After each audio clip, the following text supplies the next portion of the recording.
So first of all, like always, I want to thank especially the Penn State media that come out and follow us all the time and cover Penn State football. We appreciate you. I want to thank the fans.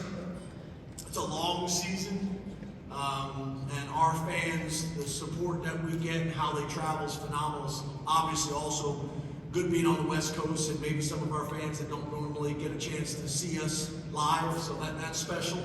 I want to give Boise a ton of credit.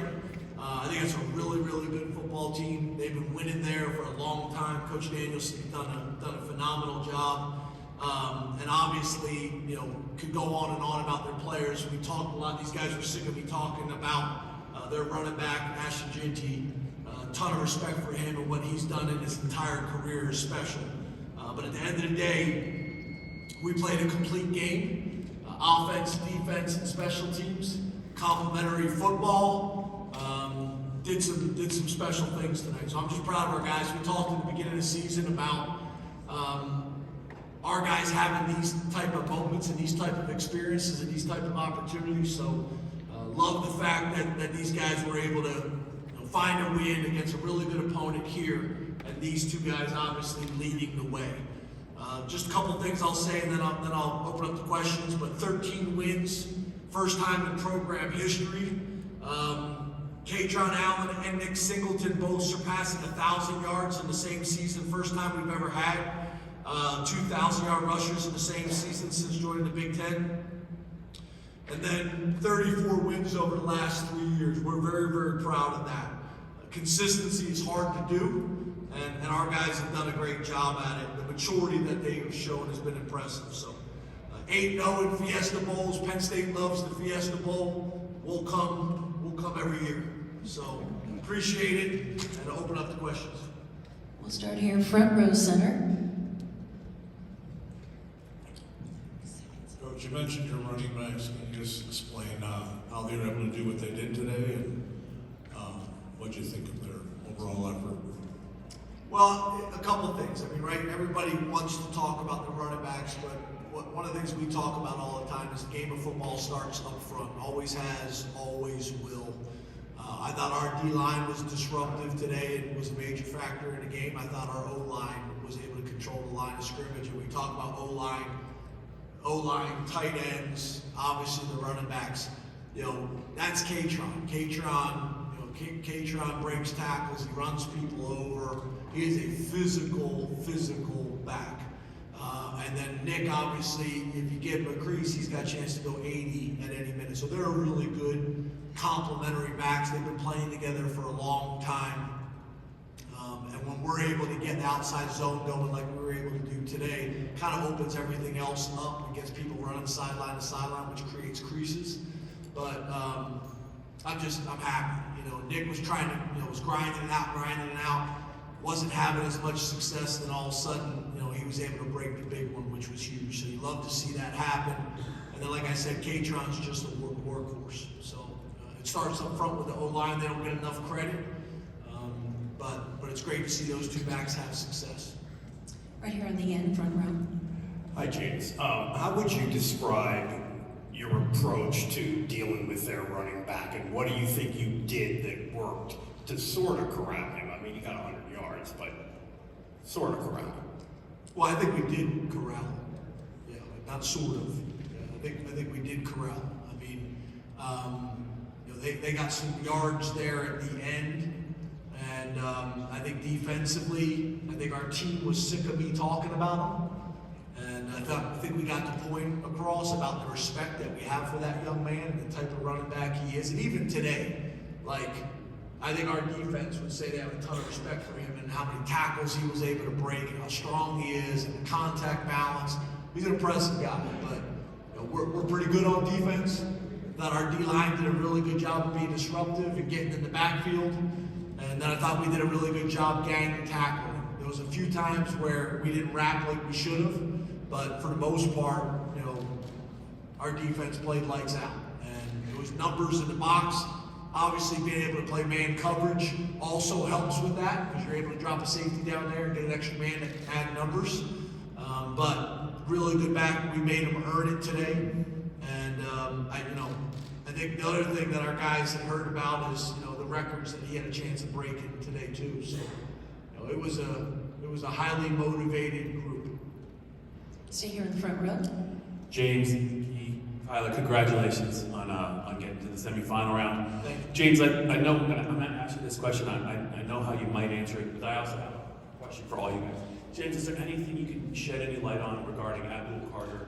I know he couldn't finish the game. It looked like he was favoring his left arm or his left shoulder. Can you tell us anything about that? And for the players like James, you guys have been tested away from Beaver Stadium a lot of times in the regular season, on the road, winning tough games. And then when this game got chaotic, how much did those experiences maybe help you kind of not get rattled, because you've been in a lot of these situations throughout the year? Yeah, with Abdul, I don't know a whole lot. We'll get that checked out and see. And obviously, number one, the safe and health and welfare of our guys is priority number one. But then, I know Abdul will want to play next week, and he'll do everything in his power to play next week if he's able to. And we'll find out more. I don't have a whole lot more information than that. And then in terms of being tested, yeah, I think the Big Ten, I think you guys have heard me say this a lot. I've been a head coach in the SEC, I've been a head coach in the Big Ten. I got tremendous respect for both conferences. And I think I have a perspective that most people don't have, right? But I think the Big Ten has prepared our guys. We opened a season at West Virginia, had a tough Big Ten season, had to overcome adversity and challenges from the top to the bottom of the conference. And I think those things are valuable. I think, when you're playing in arguably the two best conferences in all of college football, it prepares you for games like this. I think Boise is a really good football team. I got a ton of respect for them and how they go about their business. It's been that way for a long time.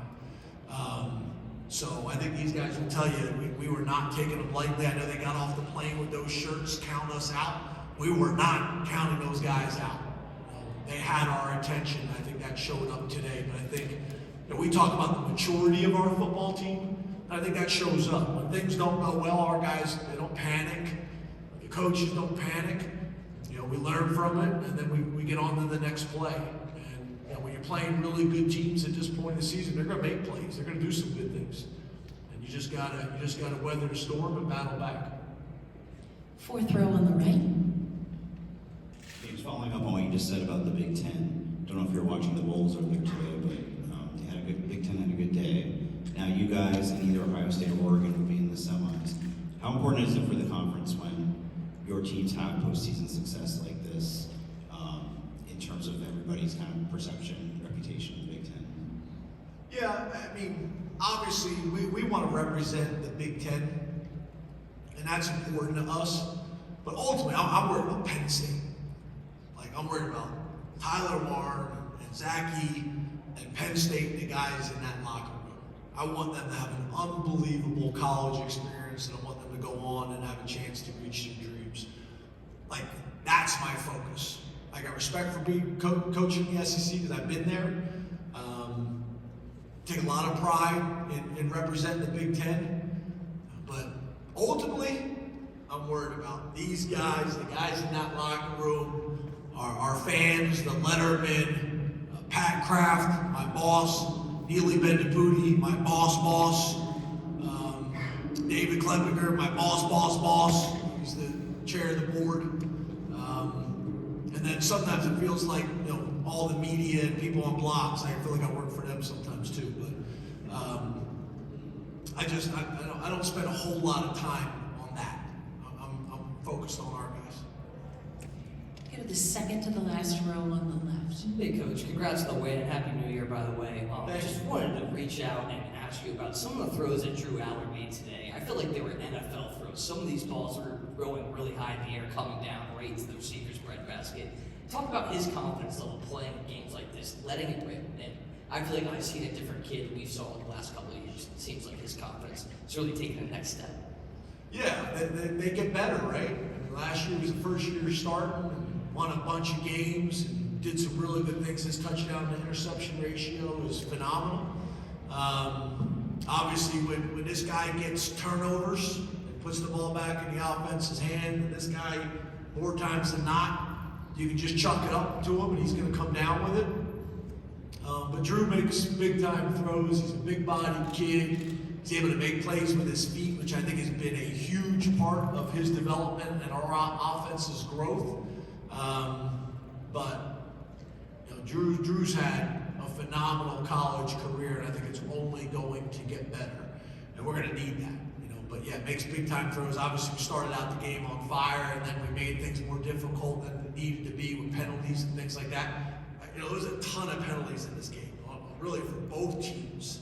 So we made it a little bit harder than it needed to be. But you guys should ask these two guys questions because they're what it's all about. Second row center. Tyler and Zakee, next week will be your 16th game of the season. What will go into the recovery process, making sure you guys are both healthy and ready for what's been a really long season for you two?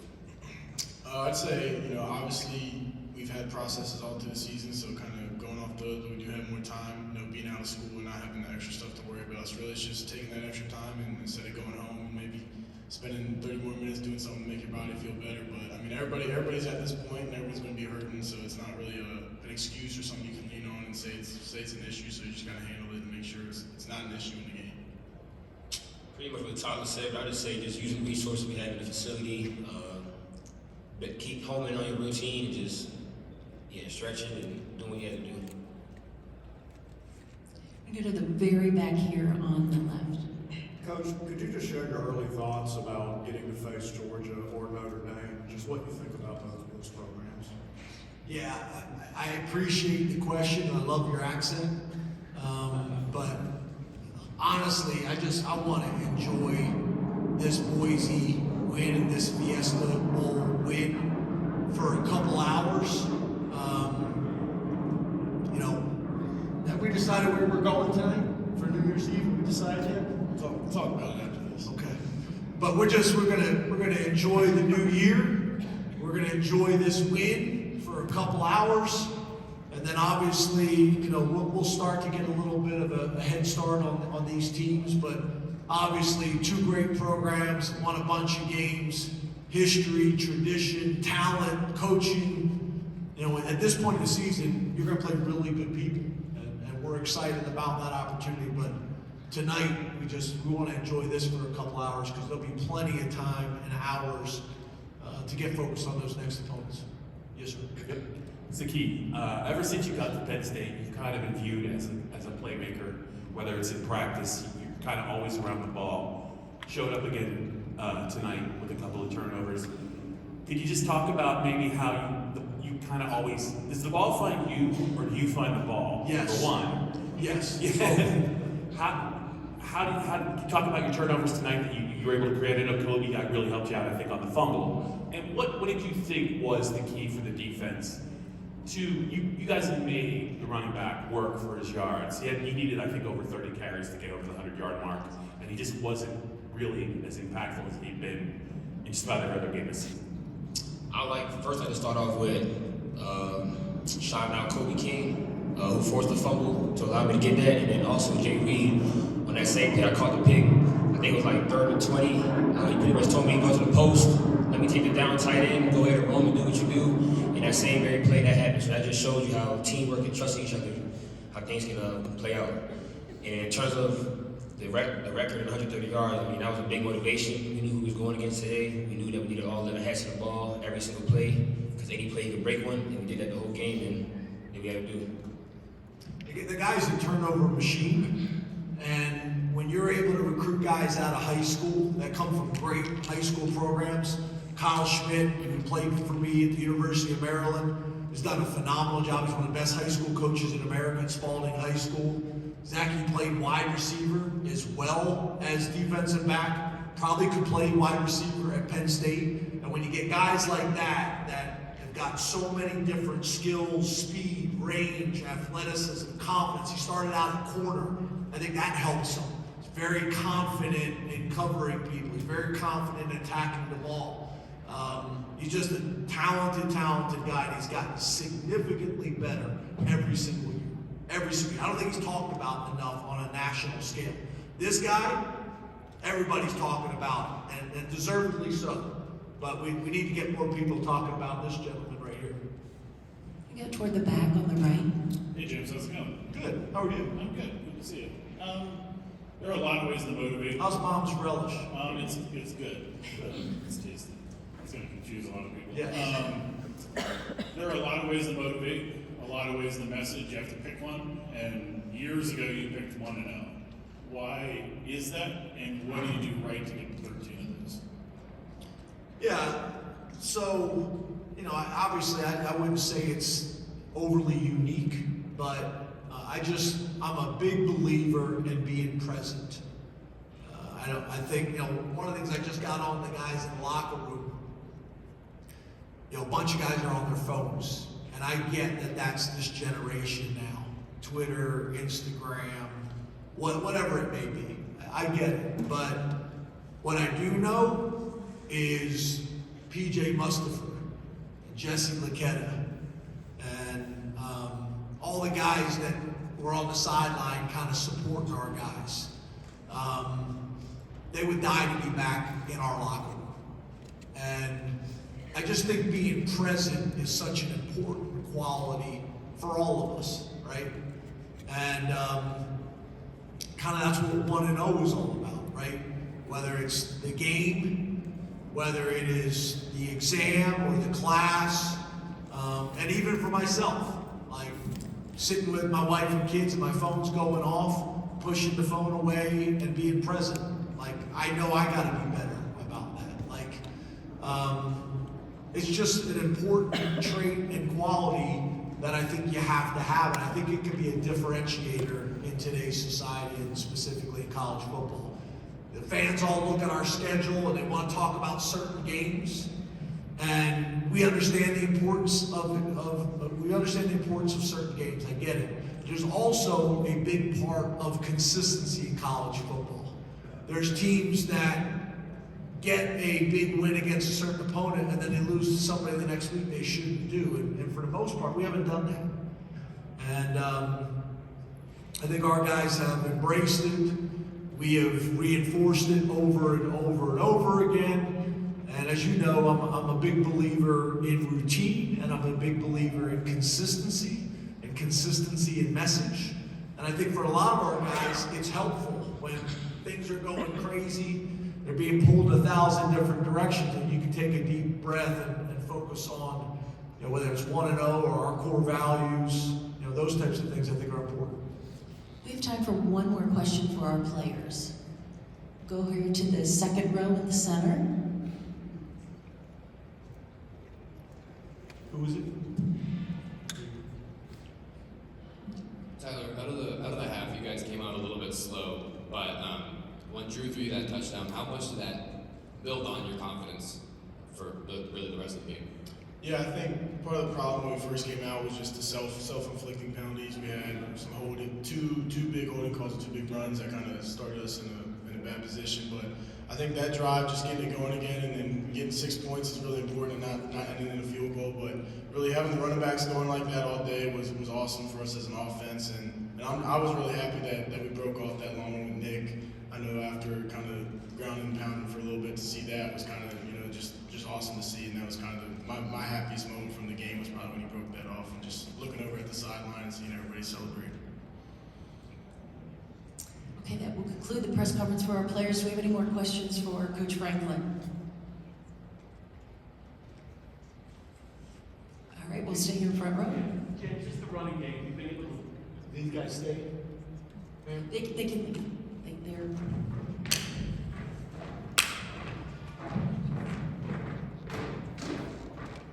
James, just the running game down the stretch. You've been able to lean on it whenever you need it, and against some really good teams too. Not, the Oregon game didn't go your way. Against SMU in bad weather, lean on the running game. And Drew did start hot, but then there were some up and down moments there. To be able to rely on that, you talked about the offensive line, the blocking of the tight ends, and the way that K-Tron especially ran tonight. He ran about as angry as I've ever seen him run. How important is that to the success of this season, but also just moving forward because you've done it against some good teams. Yeah, you know, running game and defense travels. You know, that's going to show up throughout a season. That's going to show up in bad weather. That's going to show up when you're trying to run 4 minute. Like, you know, there at the end of the game, there was a lot of time left, and we kind of went 4 minute. We were snapping the ball under 4 seconds. We're trying to take time off the clock, trying to keep our defense off the field, trying to keep their running back off the field. So when you're able to run the ball, it is a powerful thing at this point of the season. So you know, we want to be able to rely on that. It also sets you up in your play action passes as well. It makes them more explosive. So being able to run the ball and being able to control the line of scrimmage, whether it's your offensive line or our defensive line, is critical. And it showed up tonight. To your point, it's really kind of showed up all season. Great, that will conclude our press conference tonight. Thank you to Penn State. Congratulations as the Verbo Fiesta Bowl CFP Quarterfinal champions. Thank you to our media, and Happy New Year, everyone. Thanks, guys.